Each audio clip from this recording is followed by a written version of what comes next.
നമ്മൾ പഠിക്കുന്ന അടുത്ത ടോപ്പിക്കാണ് what are the principles of software testing. നമ്മുടെ സോഫ്റ്റ്വെയർ ടെസ്റ്റിങ്ങിൽ 7 പ്രിൻസിപ്പിൾസ് ഉണ്ട്. അത് ഏതൊക്കെയാണെന്ന് നമുക്ക് നോക്കാം.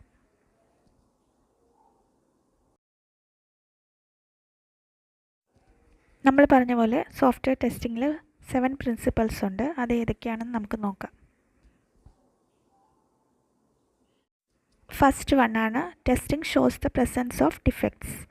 ഡിഫക്ട്സ് ഉണ്ടോ എന്ന് അറിയാനാണ് നമ്മൾ ടെസ്റ്റിംഗ് ചെയ്യുന്നത്. ടെസ്റ്റിംഗ് ഡിഫക്ട്സിൻ്റെ പ്രസൻസ് നമുക്ക് കാണിച്ചു തരും. Exhaustive testing is not possible. Second വണ്ണാണ് exhaustive testing is not possible. ഇതെന്ന് പറഞ്ഞു കഴിഞ്ഞാൽ നമ്മൾ എല്ലാ കോമ്പിനേഷൻസും പെർമ്യൂട്ടേഷൻസും ടെസ്റ്റ് ചെയ്ത് നോക്കാൻ പറ്റില്ല.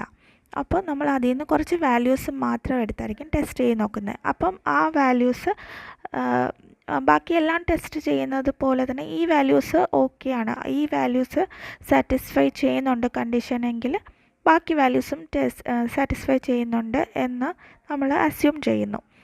അതാണ് എല്ലാ കോമ്പിനേഷൻസും ഇട്ട് ടെസ്റ്റ് ചെയ്യാൻ പറ്റില്ല. അതാണ് exhaustive testing is not possible. അടുത്താണ് ഏർലി ടെസ്റ്റിംഗ്. ഏർലി ടെസ്റ്റിംഗ് എന്ന് പറഞ്ഞാൽ testing activities should start in the early stages of software development life cycle. നമ്മൾ നേരത്തെ ഒബ്ജക്റ്റീവ്സ് അല്ലെങ്കിൽ ബെനിഫിറ്റ്സ് പഠിച്ചപ്പോൾ നേരത്തെ തന്നെ ടെസ്റ്റ് ചെയ്യാൻ നേരത്തെ തന്നെ ടെസ്റ്റ് ചെയ്ത് കഴിഞ്ഞാൽ ഒരുപാട് കോസ്റ്റ് എഫക്റ്റീവ് ആയിരിക്കും എന്ന് നമ്മൾ പഠിച്ചിരുന്നു.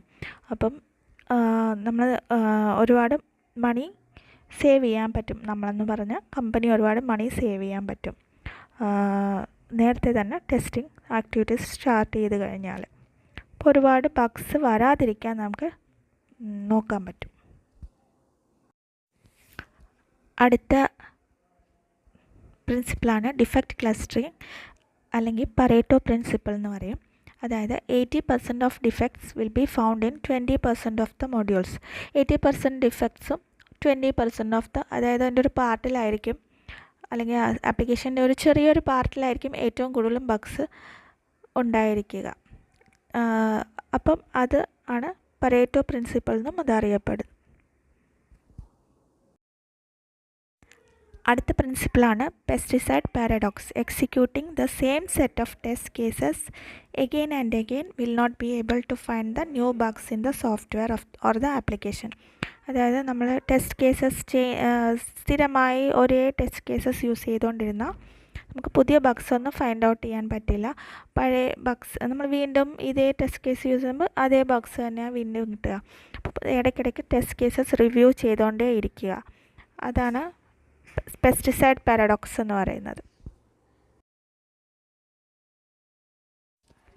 അടുത്തതാണ് ടെസ്റ്റിംഗ് ഈസ് കണ്ടക്സ്റ്റ് ഡിപ്പെൻഡൻറ്റ്. അതായത് നമ്മളൊരു ഇ-കൊമേഴ്സ് ഡൊമെയിൻ അല്ലെങ്കിൽ ഇ-കൊമേഴ്സ് പ്രോജക്റ്റ് ടെസ്റ്റ് ചെയ്യുന്ന പോലെ ആയിരിക്കില്ല ഒരു ബില്ലിംഗ് സോഫ്റ്റ്വെയർ ടെസ്റ്റ് ചെയ്യുന്നത്. അതുപോലെ ആയിരിക്കില്ല ബാങ്കിങ് ആപ്ലിക്കേഷൻ ടെസ്റ്റ് ചെയ്യുന്നത്. ഓരോന്നും ഓരോ ടൈപ്പായിരിക്കും. അപ്പോൾ ഓരോന്നിനും ഓരോ റൂൾസും ഒക്കെ കാണും. അതാണ് ഓരോ കണ്ടക്സ്റ്റ് ഡിപ്പെൻഡൻ്റ് ആയിരിക്കും ടെസ്റ്റിംഗ്. അടുത്തത് 7th വണ്ണാണ് ആബ്സെൻസ് ഓഫ് എറേഴ്സ് ഫാലസി.